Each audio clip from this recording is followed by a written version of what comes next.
Good morning. Welcome back to my channel. Hope everyone's having a beautiful day. It's really cold here in Arkansas today. Sun's shining, but the high is going to be like 30 degrees. So my chickens didn't even want to come outside, so I just gave them their food and water inside and left them in the coop. But I wanted to do a video on dehydrated onions. I've done one on green onions, so you can check that out if you like. But this, I have an overabundance of these. They're sweet onions, and we got these at Sam's. I've got them at Costco too, but these were from Sam's. Have you ever went to the store without your list?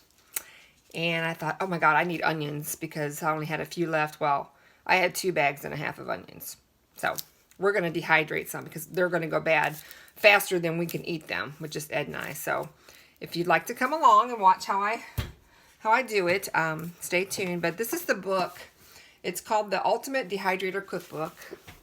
This is the one that I love to use. It's got all kinds of vegetables and fruits on how you dehydrate them, and there's recipes in here too that you can use your dehydrated items for.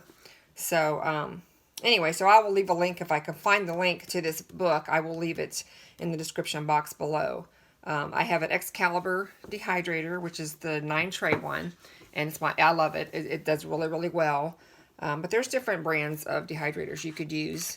And okay, so, and like dehydrating onions, sweet onions, you can use them for anything. You can store them for a longer term storage. Suck the air out of the jar, put an oxygen absorber in there.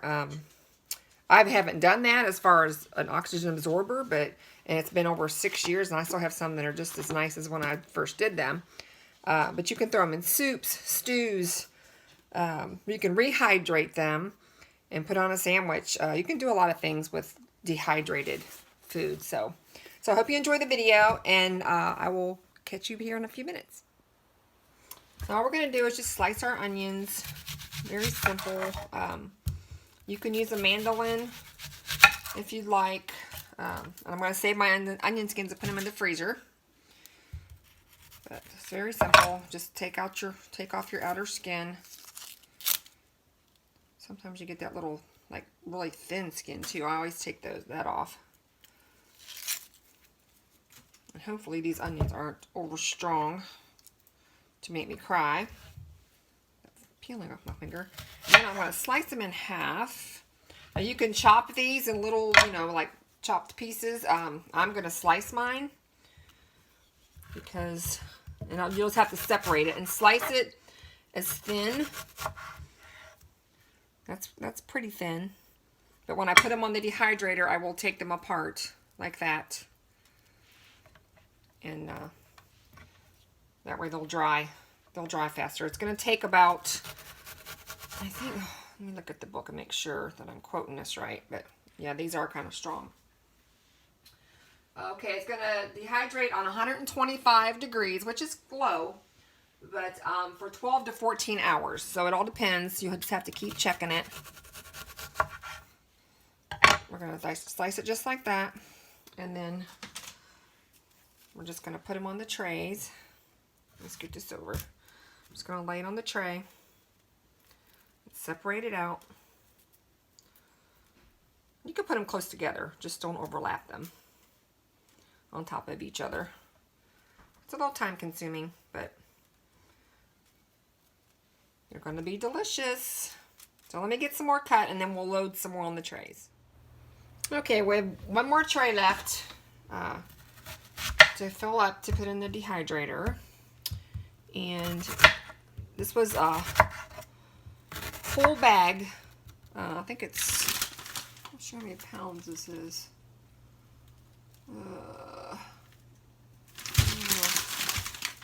Because I got another one sitting here. I was just trying to look at how many pounds this bag of sweet onions is. But I don't know, probably 5 pounds. I think that's what they normally are. Now you can also, according to my book, dehydrating book, you can blanch your onions and chop them, and they would be more brittle when they're dried, but I don't think it really matters. I think as long as you dry them completely, they're gonna get brittle where you can break them up. And if they are touching a little bit, it's okay because they're going to shrink up. Now when you do fruit, if you dehydrate fruit, then yes, you want to single layer, in a row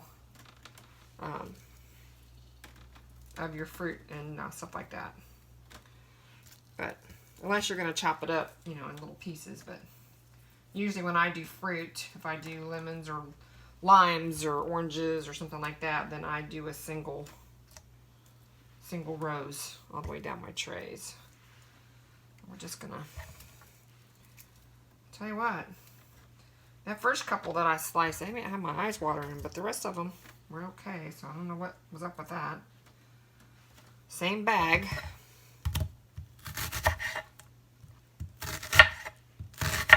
Okay, so I'm gonna finish layering this tray up, last tray, which is the 9th tray, and I will bring you back when I'm at the dehydrator and show you how that goes.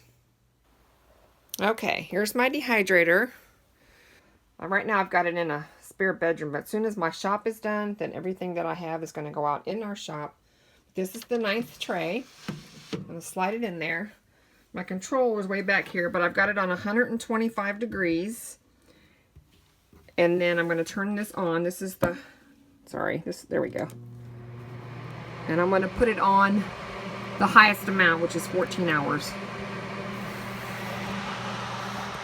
There we go. And I will bring you back when it's all finished, and we'll put it in some jars and seal it up. And I'll probably keep out some just to use too. So, okay. Okay, there we go. That's with the lid on, or the cap or whatever you want to call it, to close it up. So okay, here is our 5 pounds of onions. It doesn't look like much, does it? But you listen,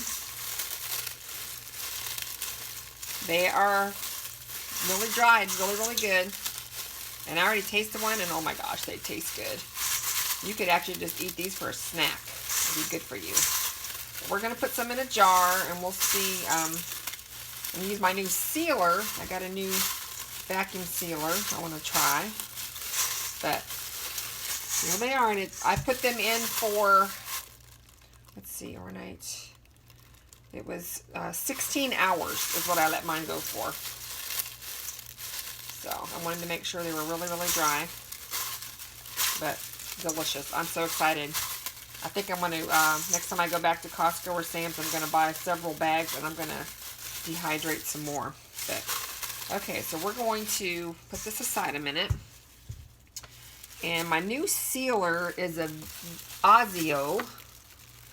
It's an Ozio brand. I had a regular sealer, Sealamio, I think they're called. I don't remember what it was called. But I had it for a long time, and it finally just quit sealing like it's supposed to. But we're going to try this one today. I have a wide mouth canning jar here. Oh my gosh. I'm trying to think of what it... Anyways, it's a wide mouth canning jar. Holds 2 cups. And I have one of these lids that I've got from Amazon. This is for your wide mouth. You can find these on Amazon. They have a wide mouth and a regular mouth one. And we're going to put a seal on there after we get our product in there. But let me get my handy dandy. Let me put you up just a little bit. There we go. And we're just going to, I'm going to break these up just a little. We're going to put these in our jar. We're going to see how much we get. I can get a full jar just to seal, and then I'll just use the rest in my daily cooking. Look how beautiful. And I'm not going to put any oxygen absorber in here.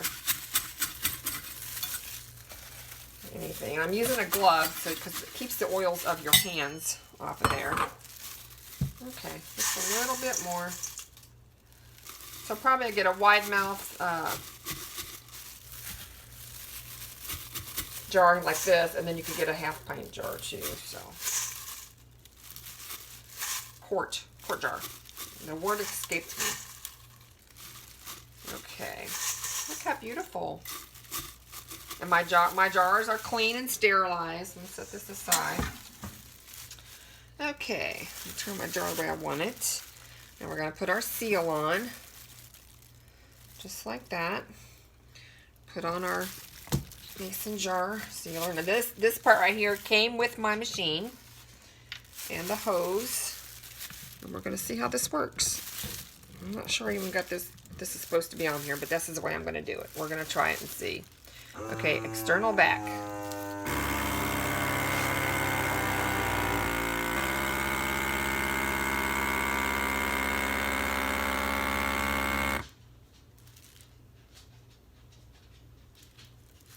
Okay, we're going to stop it.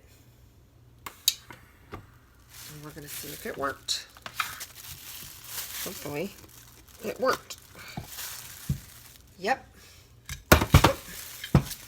Hold on to it. It's sealed. Perfect. And it's not very loud either. Look at that beautiful thing of onions. Oh my gosh, it's so pretty. And now I'll put a seal on it, or a ring on it. So there's one jar. And I think I'm going to keep the rest of these out just to use in some recipes.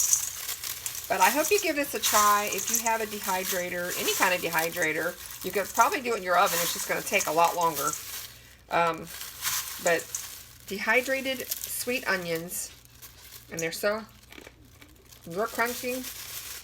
As long as you keep them sealed up, they won't get, air won't get to them. But beautiful. So I appreciate you watching.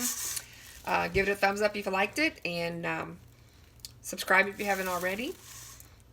And I have another video coming up about a review on some boxed brownies that we got at Sam's. And so that video is coming up next. But thanks for watching, and I will catch you in my next video. Bye.